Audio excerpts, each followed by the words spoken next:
Last year, Jacksepticeye dared to openly question Mrbeast, and as time passed, Mrbeast's once bulletproof image started showing cracks. Turns out Jack wasn't being overdramatic at all. He was just ahead of the curve, and it all really started with one moment that went insanely viral: the lie detector test. Jack appeared on Tommy Innett's channel, hooked up to a polygraph, answering random questions, until Tommy dropped one no one expected. "Do you like Mrbeast?" Jack didn't pause for even a second, just a flat-out no. Then Tommy followed it up with, "Do you think Mrbeast ruined YouTube?" And again, Jack answered, yes. A lot of people tried to write it off as jokes or banter, but even in that goofy setup, you could hear the deeper criticism underneath. Jack wasn't saying Mrbeast is some cartoon villain. His real point was that YouTube's entire center shifted, from friends making cool stuff together to a platform obsessed with optimization, domination, and winning at all costs. When success becomes the only metric that matters, it reshapes everything: what creators make, how they make it, and why they make it. The algorithm now rewards spectacle and repetition, pushing creators to reverse engineer thumbnails, retention curves, and engagement tricks instead of just making genuine fun content like they used to. Mrbeast eventually responded on Twitter, saying he reinvested everything, worked relentlessly for 14 years, and did good along the way. And to be fair, no one's accusing Jimmy of buying yachts and living like a villain. Jack's criticism was never about money. It was about the feedback loop, when growth itself becomes both the strategy and the story. When scale is the product, every video turns into marketing for the next one. That tension never really went away. In fact, it only intensified, and nothing highlighted the culture clash more than the Lunchly situation. Three massive creators, Mrbeast, KSI, and Logan Paul, decided to speedrun the grocery aisle with their own version of Lunchables. On paper, the idea sounded fine: a supposedly healthier alternative with Prime, Feastables, real cheese, lower sugar, less sodium, all the usual buzzwords. But the issue wasn't whether it was marginally better or worse than Lunchables. The problem was that the entire concept felt dishonest. The healthy for kids framing didn't align with the ingredient list or the branding. Sodium levels were still high. The less sugar claim only worked if you cherry-picked certain Lunchables flavors. Preservatives were still there. And on top of that, it leaned heavily on Prime, a drink already facing scrutiny and legal trouble in other places. It was peak influencer product behavior. Slap your name on something, call it revolutionary, and act offended when people question it. Which is exactly why Dan TDM dropped the tweet that shook the internet. He called out KSI, Logan Paul, and Mrbeast for selling garbage to kids who don't know any better. That tweet ignited a firestorm. And that's when Jacksepticeye stepped in with the now iconic line, "If you mess with Dan TDM, you mess with all of us." That wasn't just support. It was a line being drawn. The old school YouTubers, the ones who built the platform on authenticity and passion, were pushing back. They weren't going to sit quietly while celebrity creators pushed questionable products onto children. KSI and Logan Paul both tried to respond, and it only made things worse. Logan smugly said, "YouTubers are building businesses now, and if people don't like it, they shouldn't buy it." KSI dropped a 20-minute video defending Lunchly and even took shots at Dan on Twitter. But the internet wasn't buying it. Fans overwhelmingly sided with Dan and Jack. Soon after, reports surfaced raising legitimate health concerns around Lunchly, validating the criticism. But somehow, things still managed to escalate further. Enter the AI thumbnail controversy. In June 2025, Mrbeast launched an AI thumbnail generator through his ViewStats website. At first glance, it sounded impressive, an AI tool designed to help create viral thumbnails. But people quickly realized what it actually did. The tool could analyze and replicate other creators' thumbnail styles. It could learn from any channel. It even allowed users to insert their own face into thumbnails modeled after other creators' work. For $80 a month, you could essentially automate creative theft. Jacksepticeye was featured in the promotion without consent, and he was furious. He tweeted, "What the actual F?" pointing out that his logo was used without permission. He added, "I hate what this platform is turning into." And honestly, he wasn't wrong. When you strip creators' unique styles and turn them into an auto-generated preset, you drain the soul out of creativity.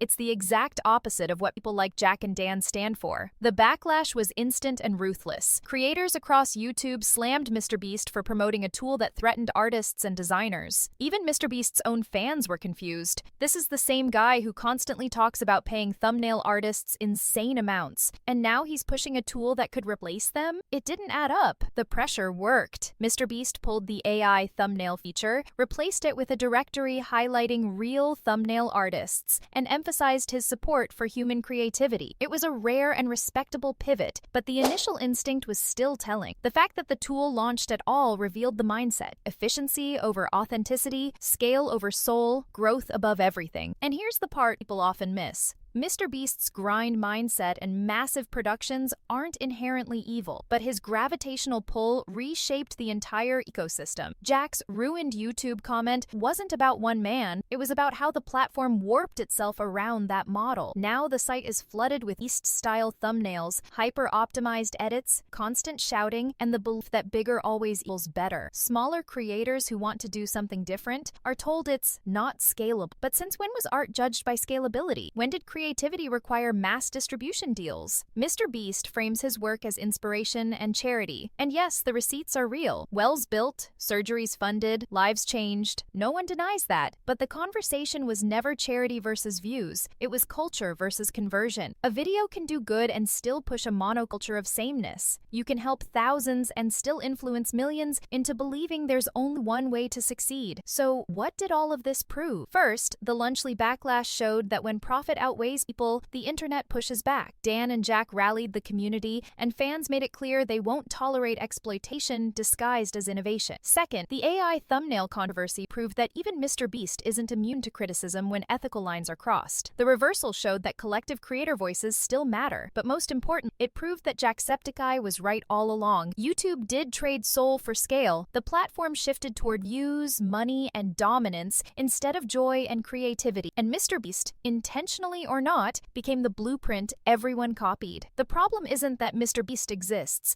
it's that YouTube adopted his values as the default, then acted shocked when copycats and cash grabs exploded. Jack's frustration was never personal, it was existential. When the biggest creator becomes the template, the platform stops rewarding the weird, the slow, the niche, and the authentic. That shadow isn't Jimmy's fault, but it is real. To be fair, Mrbeast has shown accountability. He reversed the AI tool, supports artists, and funds charity projects most corporations wouldn't touch. That deserves recognition. But Jack's brand is still just a guy who hits record. He streams, jokes, burns out, admits it, and keeps going. No fake hype, no manufactured energy. So when he looks at AI thumbnail factories or influencer food cash grabs and says, "This isn't it," it resonates. Those what the hell tweets weren't clout chasing, they were protective. He was defending the part of YouTube that still has fingerprints on it. Mrbeast will be fine. He'll keep breaking records, pulling insane stunts, and dominating the platform. This was never about taking him down. It was about not letting him become the only language YouTube speaks, because the platform was special long before it became a product menu. So yeah, Mrbeast kind of proved Jacksepticeye right, and honestly, we probably should have listened sooner. Let me know what you think in the comments, and I'll see you in the next video.